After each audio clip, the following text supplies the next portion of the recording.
世玉，忙，这2天辛苦了，还不错。还是及时把孩子解救出来了。顺手来了个人赃俱获，啊，干得漂亮，小关干得不错啊。对对没有，小关干得不错。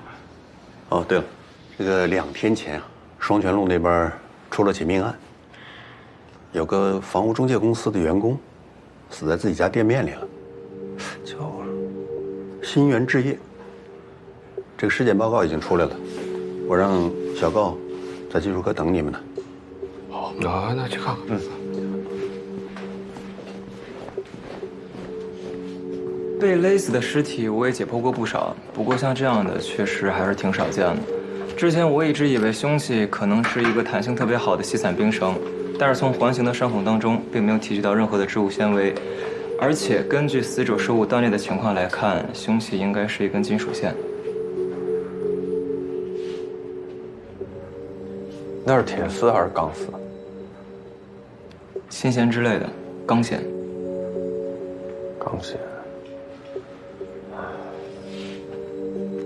这儿，哎，看看监控。好。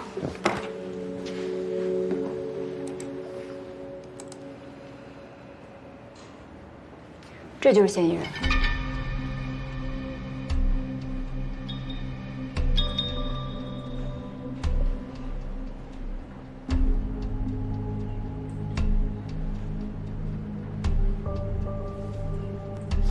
换个角度。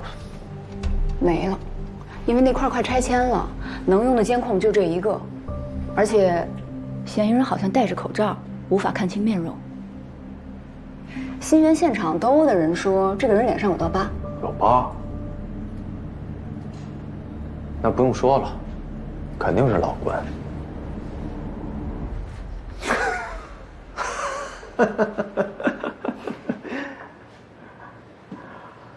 哎呀，中介公司火拼啊，怎么还能出人命呢？这真是的啊！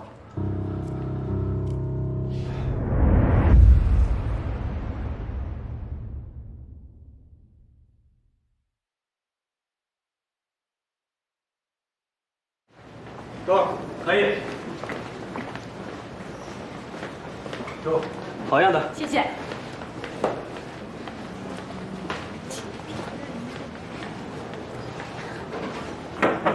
进来。周队，你找我呀？哎，小周，来，坐。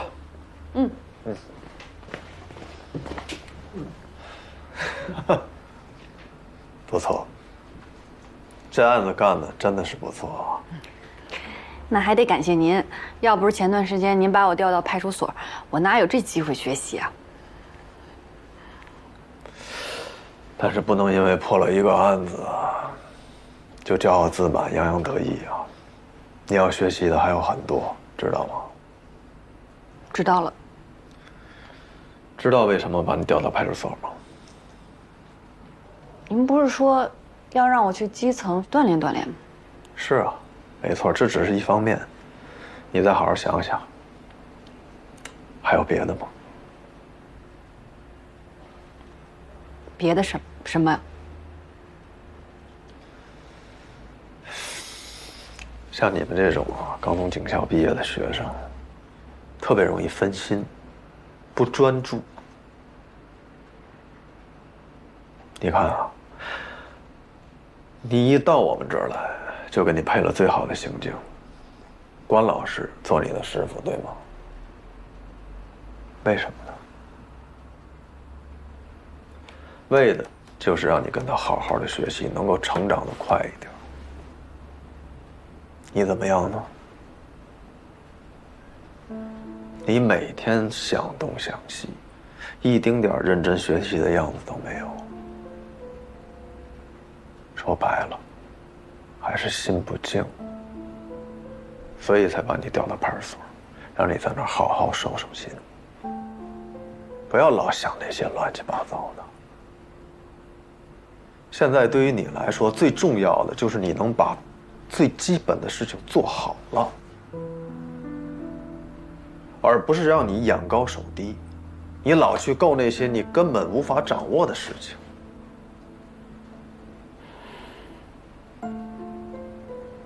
你明白吗？明白了。你真明白了？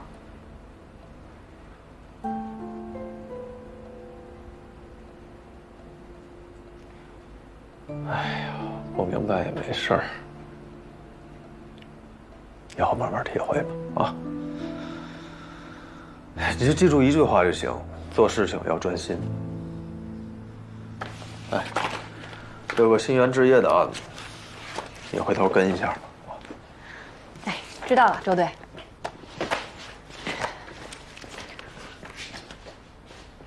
周队，怎么了？还有事儿啊？我以后能继续跟着关老师学习吗？啊，这以后再说吧。先把手底下事儿做好了，啊。去吧。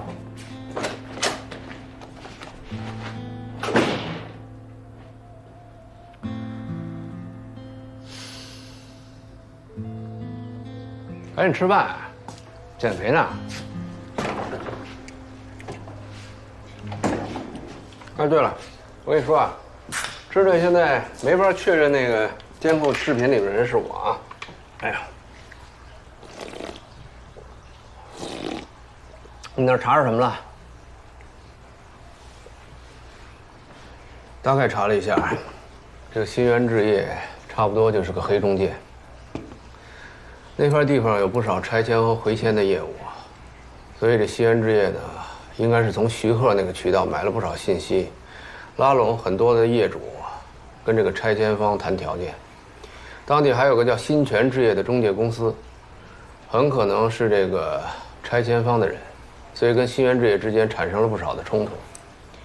一个要拆，一个坐地起价，中间产生了很大的利益，所以新源置业的人被杀。推测应该跟新泉置业有关。那个娃娃脸，应该就是新泉置业背后的势力派去杀人捣乱的，所以一定要查一下新泉置业背后的操控者。啊，你说怎么查就怎么查。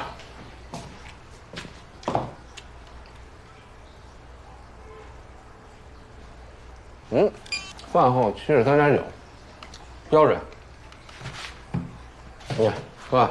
你赶紧吃饭，吃完饭也称一下，别回头让人看出咱俩体重区别了，没法干活了。洗个澡啊。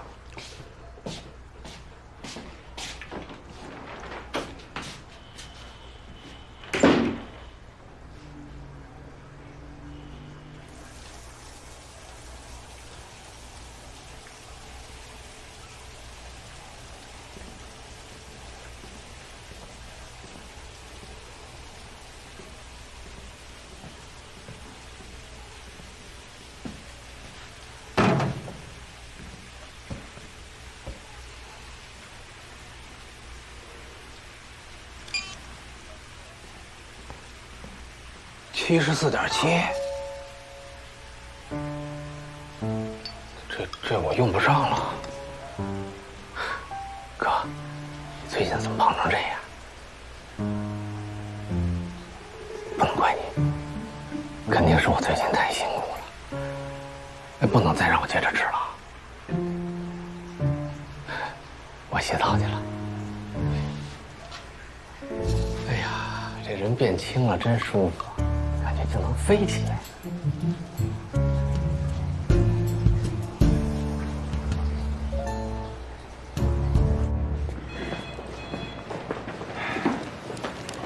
对。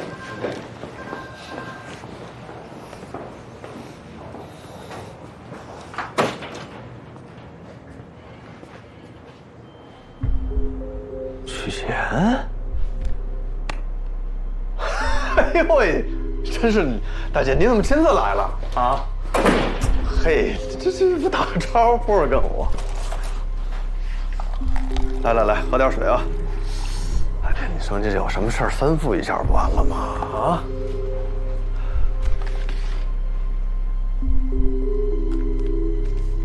我这怎么了？不太高兴啊？陆局叫你们去总队开会。嗨。这点小事，您说您还亲自来，找个人给我送一趟不就完了吗？甭说那片儿汤话了，有闲工夫多干点正事儿吧。不是大姐，您这什么意思？我就不太懂了。那我说点你能听得懂的。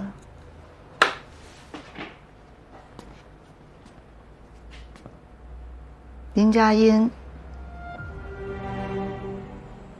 你认识吧？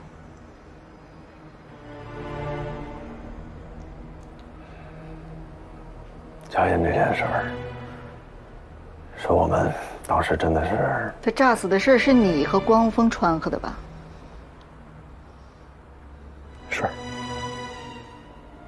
虽然现在总队在组织调查，但是我们这事儿不算完，也确实，我和老关没有能保护好他。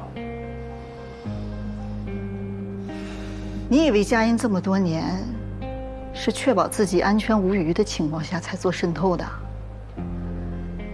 干这行的只要出外勤，大家都是做好了心理准备，用不着谁来保护。别以为你当了2天牧羊犬，还真把他们当绵羊。是什么事？你还有那个关洪峰，人你们保护不住，出了事儿也不能赖你们，谁让你们是废物点心呢？但是现在人没了，你们最好给我找出个抵偿对命的。找不出来，趁早吱声，我去总队把案子要过来。你们不管，我曲协管。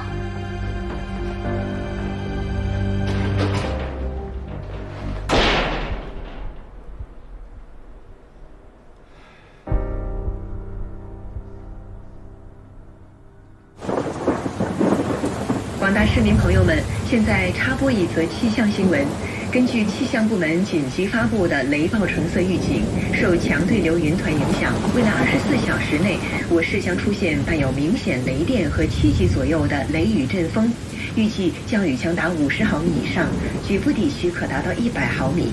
目前我市的公园、游乐场等户外场所已经关闭，请市民朋友们保持警惕，做好防雷雨、防风准备，关紧门窗，避免外出。必要外出时，请远离户外广告牌以及带电设备。在这个风雨欲来的时刻，愿我们共同携手守护河西金港。老关，马上进入4月了，你想起什么案子没？市局那边发话了啊，今天必须得把那个4月连环杀人案给破了。叫咱们队过去开会呢，而且陆局点名让你过去，啊，赶紧出门吧，注意安全。3年了，3个被害人，凶手跨向阳海港西关3个区连环作案，这是你们3个队的问题，也是总队的问题，现在是所有人的问题。专案组成立这么久了，一点进展都没有。今天我把长风的弟兄们叫来了，要把4个支队核心的刑侦骨干都攒到这儿，要的就是今年再不能有第4个被害人，都听明白了吗？明白。向阳海港西关向我极力推荐长风牵头，他们提供外援。赵星辰，你怎么才来？市局是你想来就来、想走就走的地方？啊，陆局，那个表不走字了，回头我就去修。小许，你组织一下大家，跟长风介绍案情。好。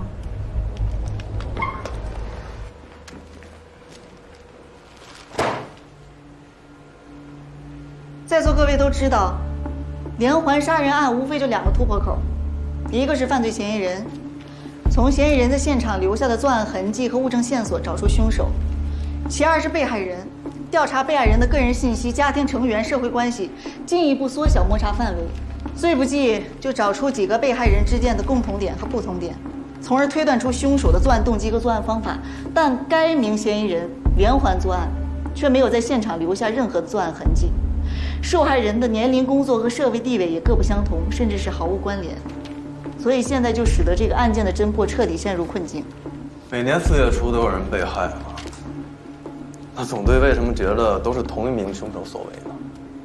有一种智商叫做先看后问， 3年前嫌疑人首次作案，当时是西关刑侦受理的。大前年在4月4号一个雨夜，西关大棚一个电商公司发生了一起命案，受害人呢叫刘晓东，是这家公司的经理。案发时间大概是在午夜的前后，这些基本信息啊都在这些案卷里了，你们可以自己查。简而言之，他是被人用刀砍死的。第2名被害人呢，在我们辖区，案发的时间呢是前年的4月6号晚上10点多。遇害人是女性，41岁，一名事业单位的这个财务。叫做龚鑫，案发的地点呢就在他们单位旁的一个公交车站。哦，对了，当时也在下雨。作案的手段呢和第1案相同，受害人也是被砍死的。第3个被害人是在我们向阳一个烤鸭店的厨师长，叫庞成，34岁，去年4月2号晚上8点左右也在下雨，他去饭店后门抽烟，结果被砍了。这3名被害人都是后脑遭大型利器劈砍致死，而且案发都是在雨夜。这应该就是这3个案件最重要的共同点吧？都是一刀致命，伤口非常深。并案侦查是谁的建议啊？3个队会商的结果，上报总队、陆局拍的板，有问题吗？小赵，把这3份尸检报告传真给咱们队的小高。好。没有。不过我们队也有一种智商标准，叫先确定并案线索，再进行摸排侦查。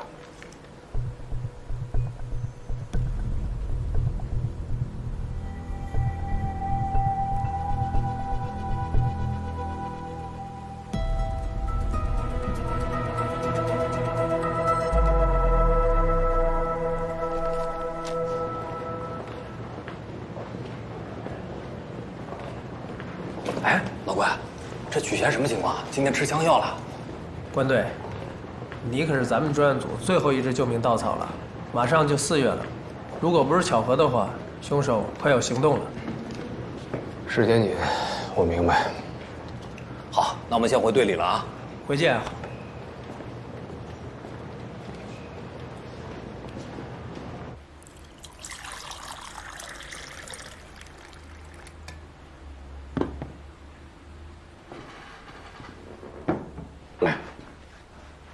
好，你说吧，找我什么事儿？啊，陆局，我就是想问一下，关于林佳音的死，调查到什么份上了？我知道你徒弟林佳音的死对你刺激很大。前几天为了调查林佳音被害真相，还把你留关了半天，心里一定很委屈吧？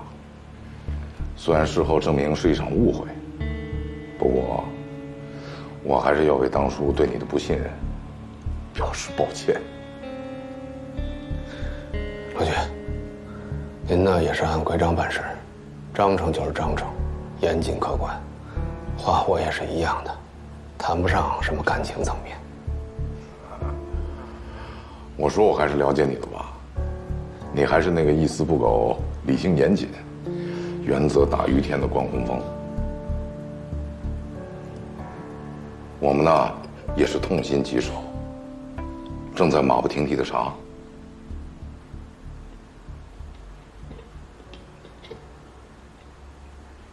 谢谢陆局，那我不多打扰了。连环杀人案的事儿，您放心，我一定会尽力。好。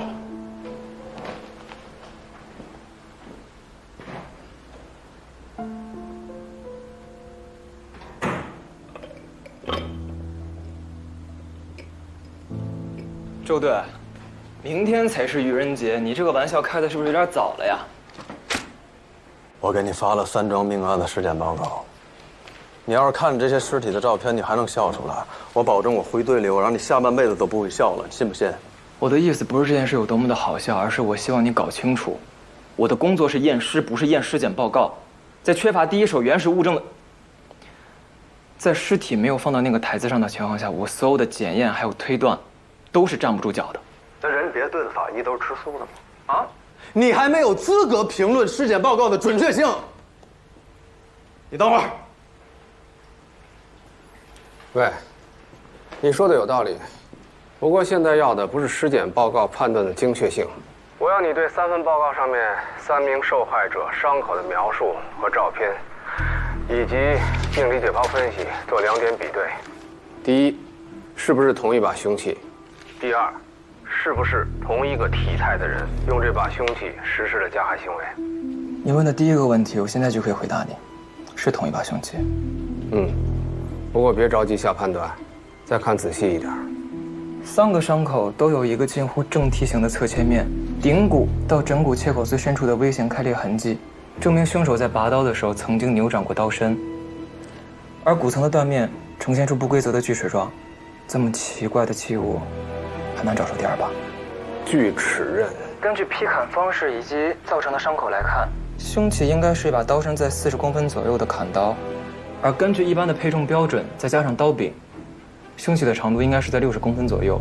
这种长度和规格的刀，一般不会有锯齿刃。战术和格斗刀才会有锯齿刃，没错吧？对，像这种锯齿组合刃的多功能设计，一般都出现在野外以及战场上，而为了方便携带，一般都是短刀，长度并不符合。而且锯齿刃一般都在刀背上。明白了。第2点呢？至于第2点，恐怕就需要用实验来论证了。好，我知道了。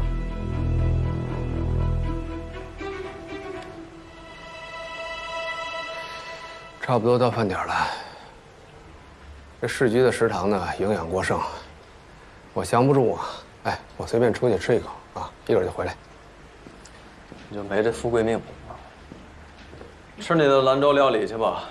哎，10块8块点钱啊！你开票回来我给你报。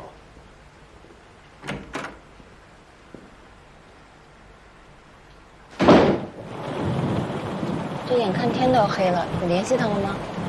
给他发短信了，他不是来了吗？啊。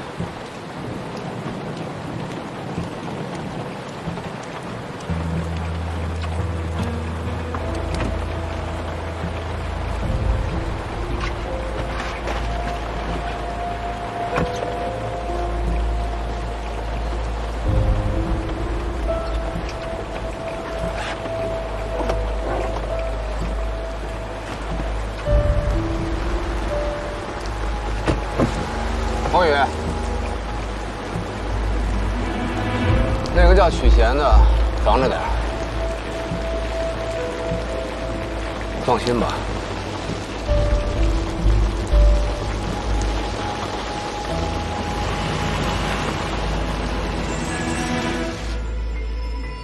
根据这3起案子留下的痕迹线索，再加上尸检报告，我们队内进行了讨论。现在初步确定，这个凶手应该是个男性。作案工具是一把砍刀，但这砍刀的器型有点特殊。根据一般的配重标准，加上刀柄，差不多应该是60公分左右。但是这个规格和长度的刀具呢，一般没有锯齿刃。但我们通过这个尸体骨层的断面，可以判断，这把作案工具从中段到尾段是有一组不规则的锯齿刃，比较罕见。劈砍的部位都是在被害人脑后的顶骨至枕骨之间，全是一刀致命，直接劈开了颅骨，说明这个凶手体格健壮，年龄应该是在25到45岁之间。鉴于这3起案子呢是发生在本市，虽然区域不同，但是我们初步确定，这个凶手应该就是生活在本市，而且他很有可能有自驾的交通工具。他选择在雨夜作案，这下雨天呢，很少能留下痕迹，说明这个人有一定的这个反侦查的能力。由于案发都是在工作日，所以我们推测这个人应该从事的是自由行业啊，就算是有单位，有可能是弹性工作制，基本上可以划归在高学历、高收入的人群。当然，作为一名连环杀手，长达1年时间的冷却期，可以说明这个人非常的冷静、自制，偏向于某种高功能的反社会人格。哎，老关，那你说咱们先从哪起案子开始调查呢？第1起啊？在连环暴力犯罪的调查当中，往往第1起案子其实是最有代表性的，很有可能就是这凶手他反侦查能力最生疏、犯罪标记行为最为明显的一起。当然，在这3起案件当中，我并没有觉得第1起有什么特异之处，恰恰相反，这前2起杀人的时间和地点都非常相似，都是人烟稀少、夜深人静的时候作案。只有去年4月2日，烤鸭店的那个厨师长庞成被害的那一案，案发地点是商业中心附近的一个小区底商，案发时间是晚上8点钟左右。这个案发的时间和地点呈现了和前2个案子完全不同的作案环境。因为周围的人比较多，而且监控设施比较齐全，我建议回到这个现场，重点展开调查。黑官队，冒昧打断一下，您刚刚提到说他是高收入乃至高学历人群，这判断依据是什么呀？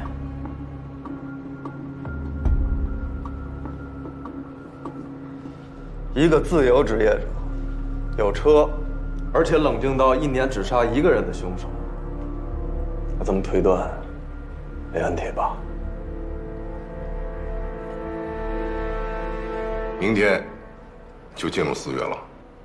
既然初步认定这个冷却了1年的连环杀手，之前发案时间都基本是在4月初，也就是说，过了今晚，我们就要和这个杀手正式赛跑了。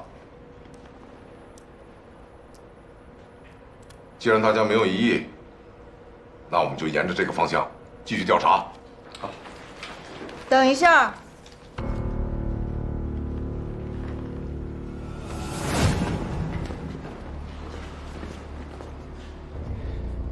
吃饱了？请对。那什么，尸体已经进行比对了啊，确定应该是同一个凶手所为。啊，等会儿开会的时候我详细跟你说吧。啊，你们本来就多此一举。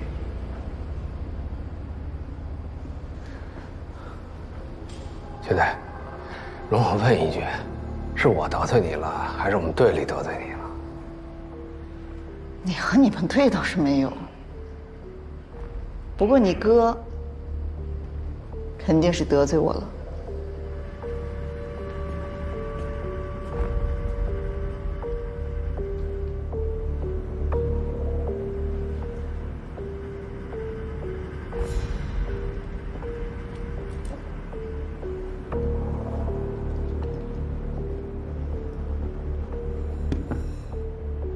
陆局，我有个事儿不太明白，想请教一下官队。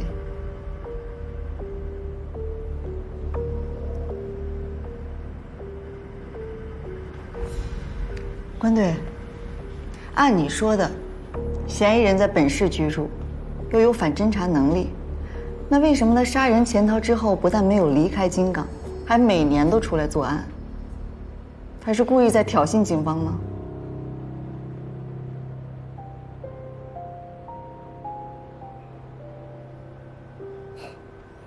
徐队，我刚才说的那些只是对嫌疑人现阶段的推测，那是因为我们没有在他实际的线索当中找到他杀人的动机，所以只能从字面上读解他为什么每年4月才出来杀人。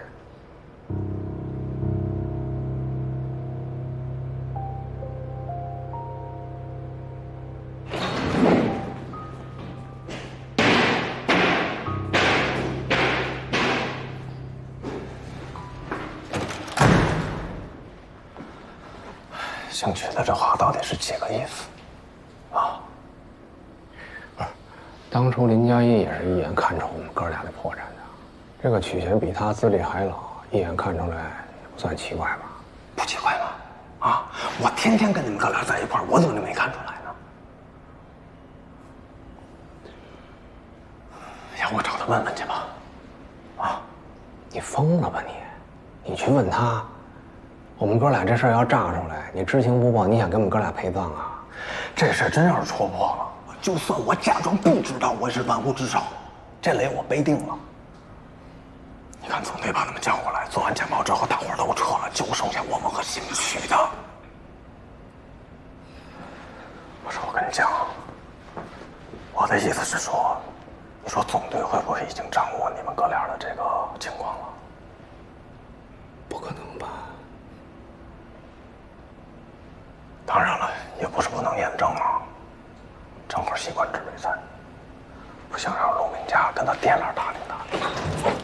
二位大哥也在这儿，辛苦了，有事随时招呼。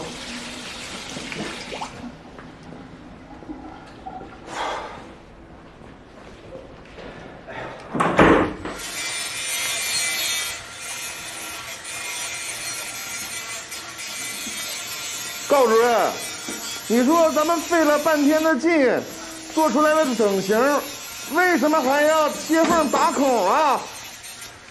你告诉我，人的颅骨一共是多少块骨头构成的？23块。那还有3对听小骨呢，所以啊，一共是29块。不过呢，我们只需要表面建模，所以你说的23块其实也对。既然我们用了强筋磷灰石和聚磷酸钙为主要成分的生物陶瓷来做了这个颅骨的模型，而且我们还用这个硅胶来替代人体组织进行填充，为的就是能够更好的模拟真实人体的强度和结构。那你告诉我，组合结构的骨骼抗压能力和单一完整结构的骨骼抗压能力，它能一样吗？高主任，一不一样我告诉不了你了，我能告诉你的是，经费在燃烧啊！如果这次市局专案不给我们报销的话，那么接下来的2个月，你就当减肥了吧。我减肥？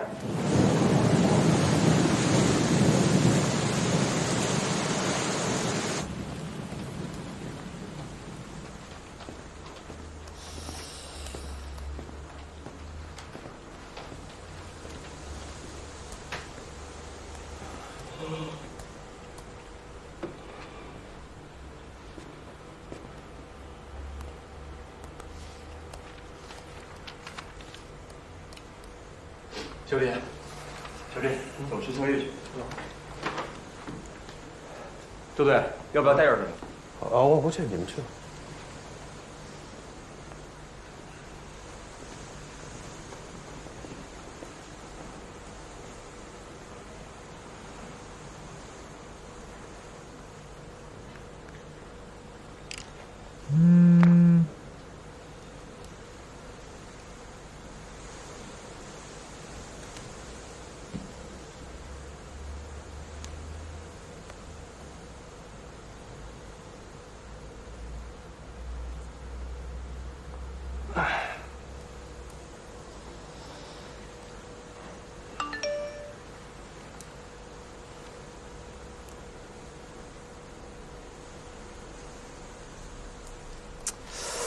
哎呦我去！这小高啊，把队里都快搅翻天了。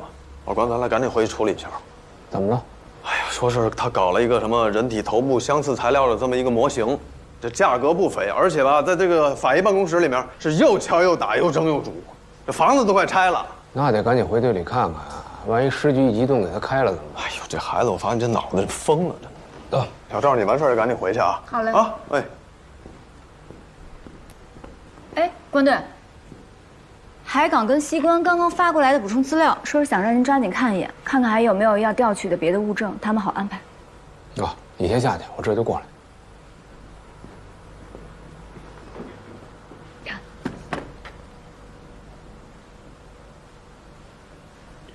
行，这不是挺齐全的吗？嗯，你再过一遍，有事随时跟我联系。好嘞。还没走呢。烤鸭店西侧的商业街和东侧的小区一共9个探头，去年都做了证据保全。我调了技术队过来查监控，你们要不要过去盯着点儿？当然了，小赵，你去吧。好。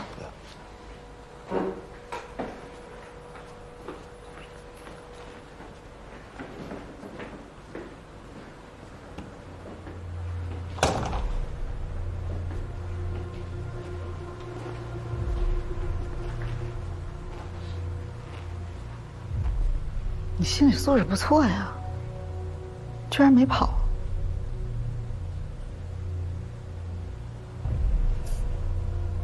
我应该跑吗？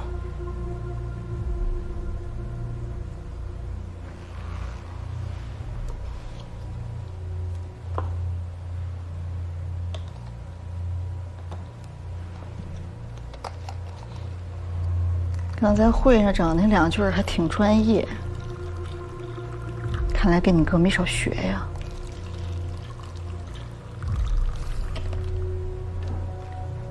曲队，什么时候你要有了红宇的消息，可以随时告诉我。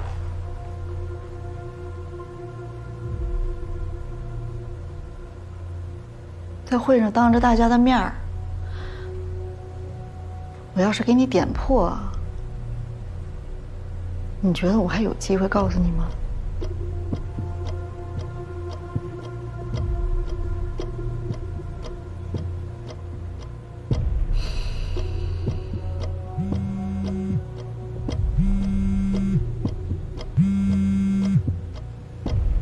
喂，嘿，我说你怎么还不下来啊？磨叽什么呢？马上下来，马上啊！快点，赶紧的！催我了。要没什么正事儿，我先走了啊。这会儿想跑了？哎，曲队，您到底想表达什么呀？啊？我就是想表达，刚才你案件分析的不错，嗓子都冒烟了。作为同事呢，你水太久，敬你。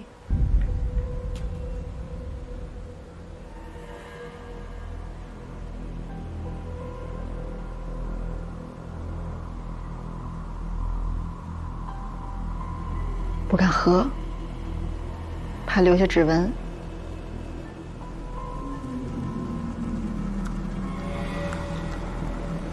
谢谢啊，我还真是有点渴了。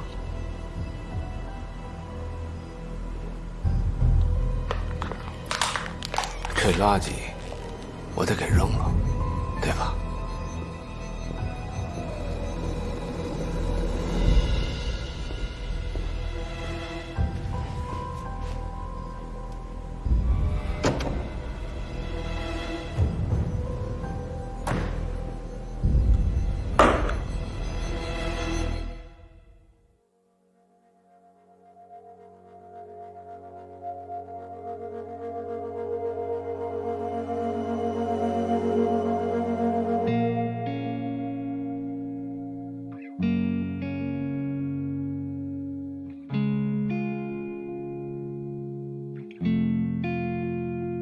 想挣脱，却一直在承受；想自由，却盯着手沉默。一瞬间起心动念，黑白分明的眼，一半清晰，一半深渊，被困在无休无止的猜。勇敢在无边黑夜醒来，愿意敬畏，幻化诋毁，即刻一生无名的悲。再见了，非黑即白的世界，谁能面对突然不见消失的明天？或许我会否认，但是我接受，因为我爱。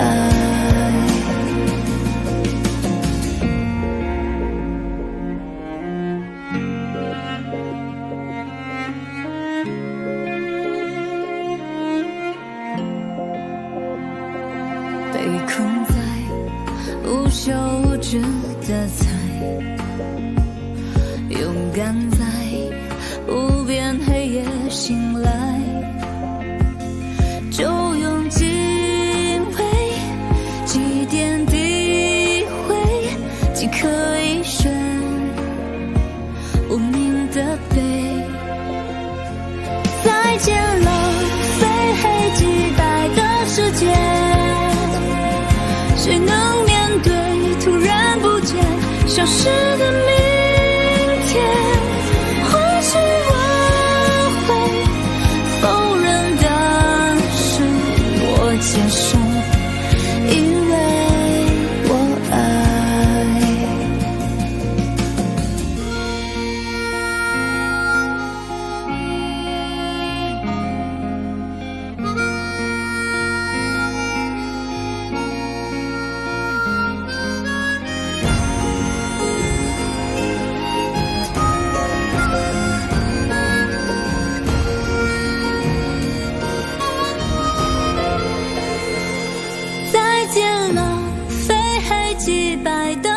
界，